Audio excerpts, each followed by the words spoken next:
আজ ঢাকায় মাননীয় প্রধান উপদেষ্টা মহোদয়ের ডাকে বাংলাদেশের বিভিন্ন ধর্মের নেতৃস্থানীয় ব্যক্তিবর্গ তারা উপস্থিত হয়েছেন। ধন্যবাদ মাননীয় প্রধান উপদেষ্টা মহোদয়কে আমাদেরকে আজকে এই চমৎকার আয়োজনে সামিল করবার জন্য। আমি কোনো ভূমিকা ছাড়াই মূল কথায় প্রবেশ করছি, সময় খুবই কম। আমাদের এই ছোট্ট এবং ক্ষুদ্র বাংলাদেশে ছোট বড় অনেক সমস্যাই আমাদের আছে।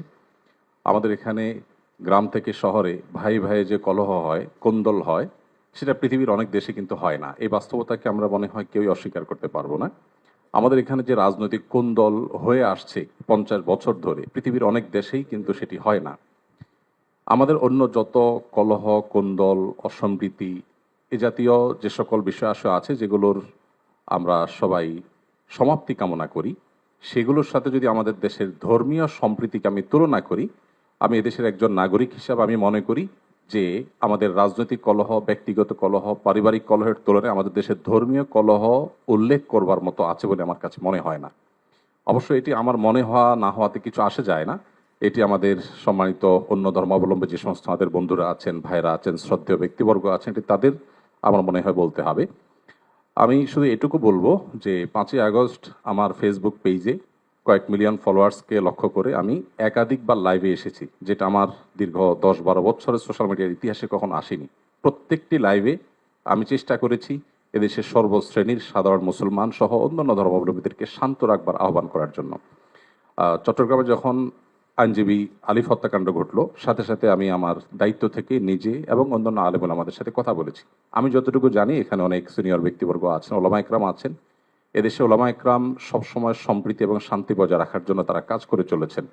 এবং আমার জানা মতে ওলামা একরাম রিনাউন্ড কোনো আলেম কখনো অন্য ধর্মাবলম্বীদের কোনো প্রকার শান্তি বিঘ্ন সৃষ্টি করার মতো কোনো কাজ, কোনো আহ্বান, কোনো উদ্যোগ তারা কখনো নিয়েছেন বলে আমার জানা নেই। পৃথিবীর অনেক দেশে যারা আমাদেরকে সকাল বিকাল নসিহত করেন, আমি তাদের প্রতি শ্রদ্ধা রেখে বলছি, সেখানে যেরকম আমরা দেখি দলে দলে মানুষ গিয়ে বিভিন্ন ধর্মাবলম্বীদের উপাসনালয়ে হামলা করে, আমাদের দেশে বিচ্ছিন্ন ঘটনা ঘটে না আমি তা বলবো না, তবে রিনাউন্ড ওলামা একরাম অত্যন্ত দায়িত্বশীল এবং দায়িত্বশীলতার পরিচয় তারা দিয়ে থাকেন। আমার মনে হয় এই জিনিসটা আমাদের অব্যাহত গতিতে এগিয়ে নিয়ে যেতে হবে।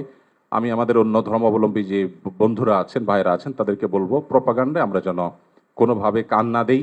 আপনারা যদি কখনো সমস্যা বোধ করেন, আমি ব্যক্তিগতভাবে বলতে পারি আমার কথা।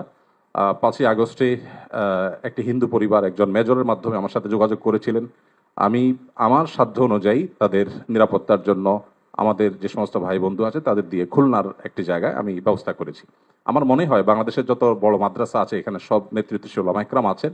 আপনারা যদি কখনো কোনো মাদ্রাসায় গিয়ে বলেন যে আমাদের নিরাপত্তা বোধহয় আমরা ভয়ের মধ্যে আছি, নিরাপত্তাজনিত শঙ্কায় আছি, আমার মনে হয় আমাদের আইনশৃঙ্খলা রক্ষাকারী বাহিনী যেরকম আপনাদের পাশে দাঁড়াবে, ওলামা একরাম তাতে ন্যূনতম কার্পণ্য করবে না। যেভাবে পুজোর সময় মাদ্রাসার ছেলেরা মন্দিরগুলোকে পাহারা দিয়েছে, আমার মনে হয় পৃথিবীতে এটা বিরল একটা দৃষ্টান্ত এবং এটি কিন্তু আমাদেরকে আশা জাগায়। আমি আশা করব যে আমরা কোনো প্রপাগান্ডায় পা দেব না এবং আমরা মিলেমিশে আমাদের প্রিয় স্বদেশকে গড়ে তুলব। আমরা যে যে ধর্মে বিশ্বাসী হই না কেন, প্রিয় স্বদেশটা আমাদের সকলের। আমাদের স্বদেশে কোনো কালিমা লাগুক আমরা চাই না। আমরা সকলের সম্মিলিতভাবে ঐক্যবদ্ধ থাকতে চাই, ঐক্যবদ্ধ রাখতে চাই। আমরা যদি সবাই ঐক্যবদ্ধ থাকি তাহলে আমাদের দেশটি ভালো থাকবে, আমরা ভালো থাকবো। আমি আশা করছি আমাদের ঐক্যে কেউ চির ধরাতে পারবে না এবং এক্ষেত্রে আমাদের সীসাডালা প্রাচীরের মতো চলতে হবে। আমাদের কোনো সমস্যার জায়গা থাকলে অবশ্যই আপনারা বলবেন, আমরা সেই জায়গাটাকে সংশোধন করব। কিন্তু আমরা আমাদের প্রিয় স্বদেশকে সমৃদ্ধ দেখতে চাই, মাথা উঁচু করে দাঁড়াতে পারে সেরকম দেখতে চাই। আমাদের তরুণরা আমাদেরকে যে নতুন বাংলাদেশ এনে দিয়েছেন, স্যারের নেতৃত্বে যে নতুন বাংলাদেশ এগিয়ে যাচ্ছে, এই অগ্রযাত্রাকে কোনো শক্তি যেন থামাতে না পারে। আমার মনে হয় ধর্ম বর্ণ নির্বিশেষে আমাদের প্রত্যেকেরই ঐক্যবদ্ধ থাকার, ঐক্যের শপথ নেওয়ার সময় এখন সবচেয়ে গুরুত্বপূর্ণ। সে বিষয়টি আমি সবার নজরে